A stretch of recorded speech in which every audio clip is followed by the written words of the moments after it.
Hello and welcome to a special Aussie episode of the Crops Experiment. No, I'm not doing that the whole video.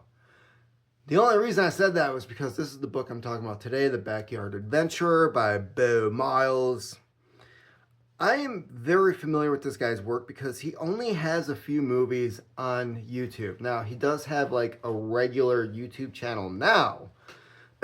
Come to find out, I don't know if it had anything to do with 2020 or what the hell is going on in Australia, but somehow Beau, who has a doctorate in outdoor education, at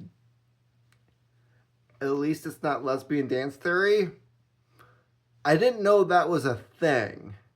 So anyways, he's got a doctorate. He was teaching at a university. He owns this piece of property outside of the city. I forget what city he lives by. But he was talking about how it was like a 40-kilometer drive. Because he actually, one of the stories in this book is him walking to work. To have a different experience of doing the same thing that he did like several days a week, but in a car.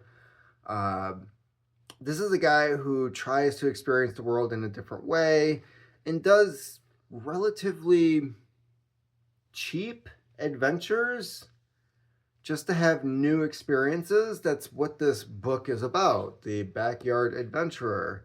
So like, instead of sleeping in your house, pitching a tent and enjoying the nighttime outside.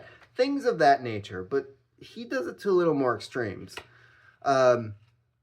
The good thing about this book, he goes into a lot of details of adventures he's already had. Unfortunately, I will point out that the adventures that he details in here are the exact same movies that you will find on YouTube.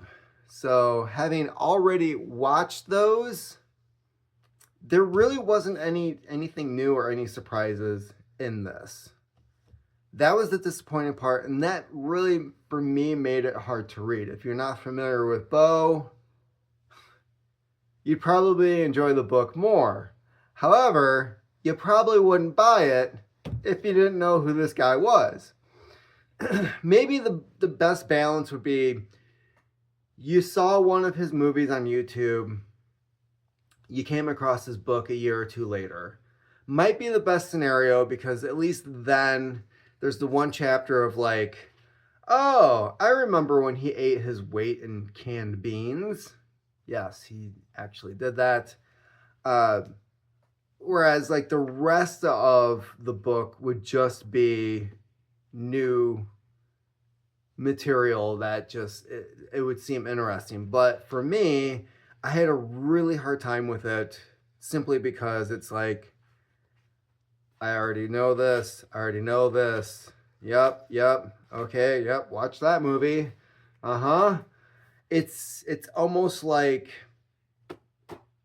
you have a favorite actor.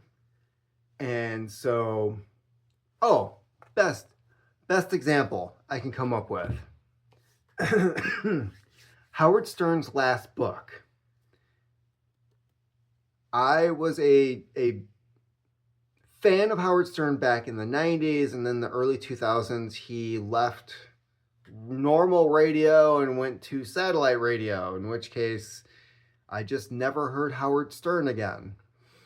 But he had two previous books, Private Parts and Miss America. Before that, read those books, enjoyed them. I'm ashamed to admit, but they were funny, they were entertaining. Screw you, don't judge me.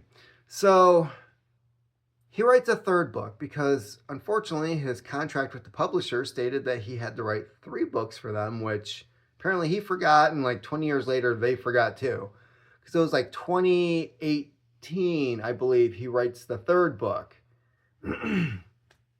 His third book was a collection of typed out interviews he had done with celebrities after going to satellite radio that were his favorites. So if you're a fan of Howard Stern, and you went to XM radio or Sirius or whatever it is that he was broadcasting out of after he left normal radio, and you were listening to his show on a regular basis, odds are pretty darn good you already heard these interviews, and the book was absolutely nothing new to you. It's not to say that this wasn't a good book. It was just, there wasn't anything you didn't already know or had experienced through his YouTube channel.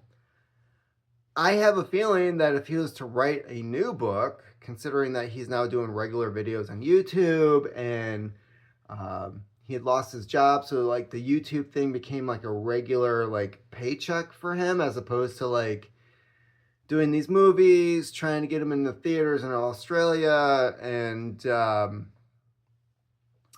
putting them on YouTube, winning awards. Now it's like, oh shit, I need to do this for a living. I have a feeling that there's probably more behind the scenes. There's more information.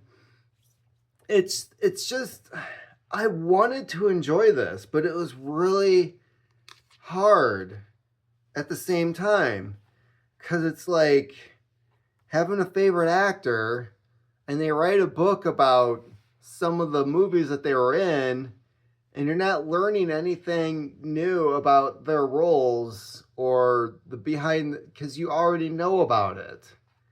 And some of this almost felt like it was word for word dialogue that he had used in his movies.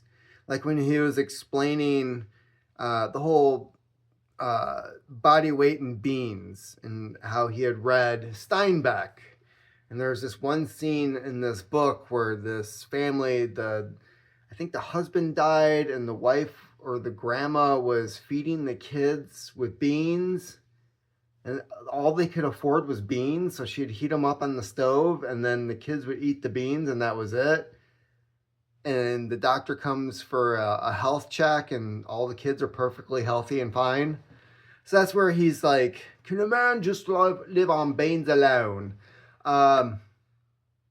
So he does that. He eats like 150 some cans of beans, and he removes the label so that it's random as to whether or not, is it black beans? Is it chili beans? Is it fava beans?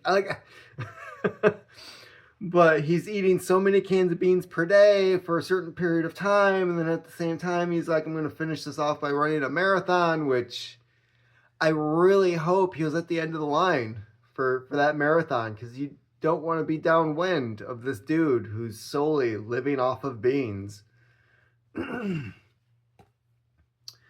But I think it's nice that there's some type of like catalog on the shelf of movies that I had seen in the past. I do enjoy his movies. The marathon, the 24-hour marathon, where he runs like 2 or 3 miles the first hour, and then every hour after that for 24 hours, he runs a mile. And apparently the outline of his property is a perfect mile. And in between the hours, he made a list of all the things around the house that he needed to get done that had been overlooked and been sitting there for sometimes years. And so in between every mile that he ran that day, he's fixing stuff and finally repairing that chair or patching that roof or organizing the wood in his barn. Like, it was crazy. And the other interesting thing about that video in particular is the number of people who actually did something very similar, because they were just like, I was motivated to finally get this shit done. I got tired of looking at it. If he can do it, I can do it. Which, hey, if you're going to be an influencer, maybe it should be something like this guy. Because he's not a rich dude. He had a cushy job. He liked to be uncomfortable because that was how he felt like he was really alive. Why am I saying it all in the past tense like the guy's dead. He's still around. He's on YouTube. You can go check out his channel. Um,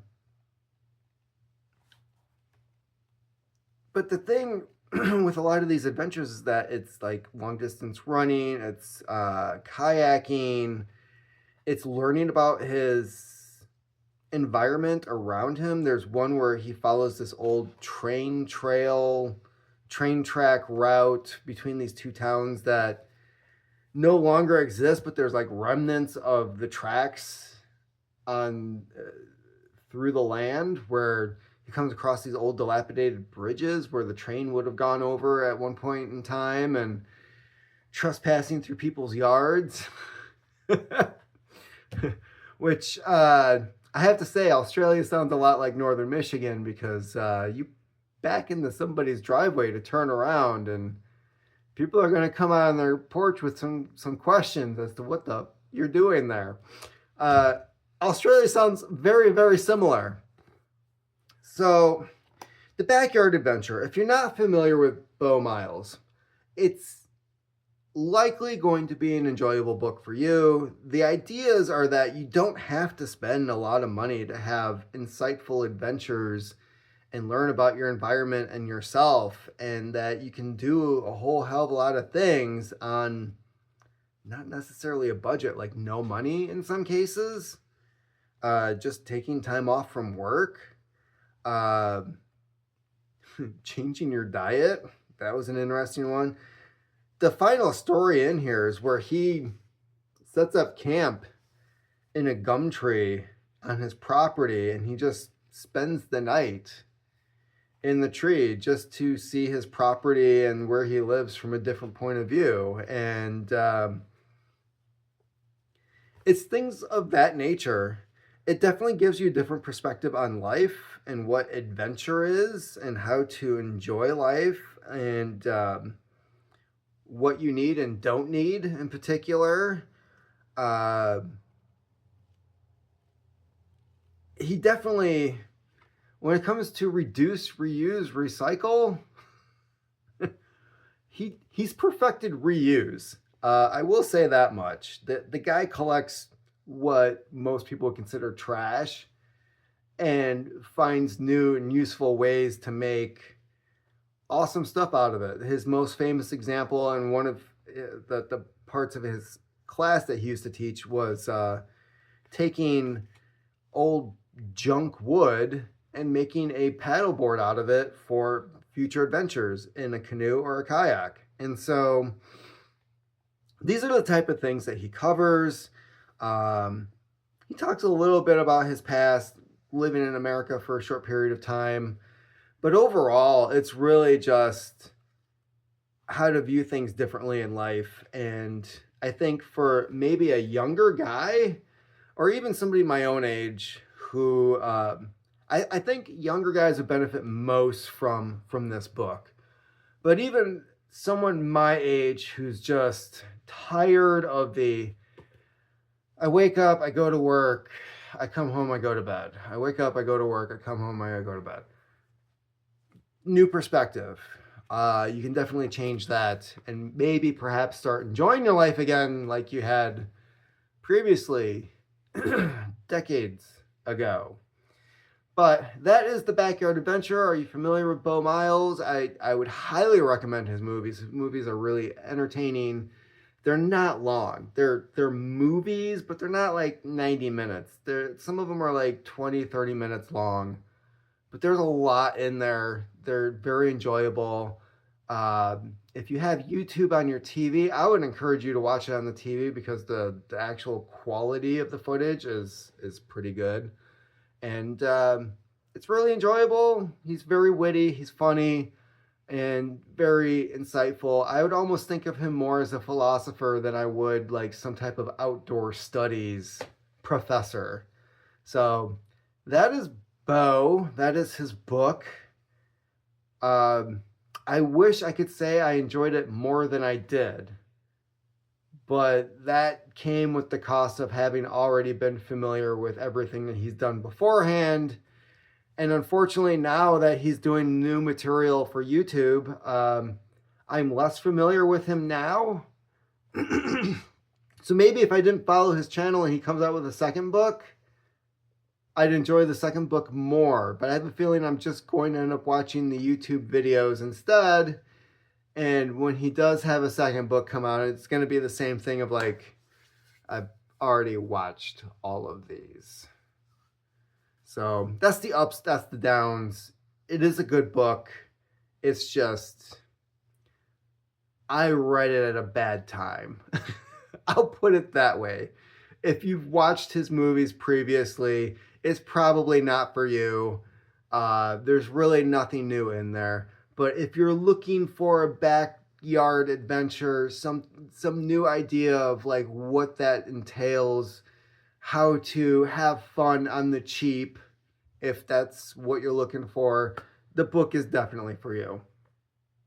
Having said that, have you read this? Are you familiar with Beau? Let me know in the comment section. Like and subscribe, and as always, keep on typing.